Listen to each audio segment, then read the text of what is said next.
A day in my life as a muchacha. Diri sa Dubai. Putiri Juday. Atong liguan ng kanahan. Kay baho na kay lubot. Lapi ng iro. Baho kay lubot. Bitaw ka na iyang dalunggan. Grabe ka baho kay tagas mo.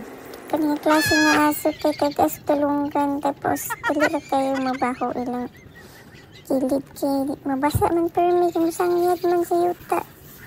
Munang lami si liguan permi kay kanang arang humot ba niya. Kuan pod. Init po kaayo ng anis ng Dubai. Sa mabot ko 49 degrees garari para fresh food iyang feeling. Kay liguon ni siya tapos ibaklay dahil siya mga 30 minutes kay init man. Pagbalik niya sa balay ugana ni siya. Di na niya blow dry kay kanang nili na siya maugas sa gawas. Pag winter i-blow dry ko ni siya kay kurog-kurog mo ni siya sa katugnaw. Di na pag-grooming na po ni siya ni boss pero sa hira kayo kay mahal ba yapod. Ganahan ta ko ang pag-grooming ni siya kay kuan ba kanang i-haircut po siya tapos kanang very short ka di kay ang iyahang buhok. Uy, nagtag-as ni nako. Mapuno inyong balay niya. Apil imong vacuum perting puno ay cute in town. Kapain. Very good na siya. Kabalon na siya. Basta maghawid-hawid na nagtawin ko dyan ko dahil kay makakaon man po siya snacks. Kahuman. Gusto kayo magkaon ni Roa. Kaya ibaklay. Sa patubusan kay sakit ang tiil ay baklay. Magdala gid mo silupin diri ha kay kunito na ta isa aso diri dili bilin ra des dalan kay dakpan jud kas pulis. Flexing my malunggay. Oh, cute kay malunggay no. Lupay kayo ng iruwa po. Bukod maling-iring na radakin kay iring din ang mga street cat boy. Tapos sila init kayo. Gawas. Ang puting pagkaon ani mga residente diri.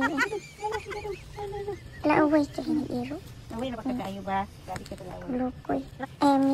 Laaway kayo ng mga cats na pangkuron. Sunset. Next sunset diri guys. Alas City siya po ng sunset dito. Hi baby. Teles. Laway ka na roa. Teles. Oh, Teles. Ay, ulam. Niluto ni madam. Marami yung niluto niya kaya. Kasi hindi ang nag-message nung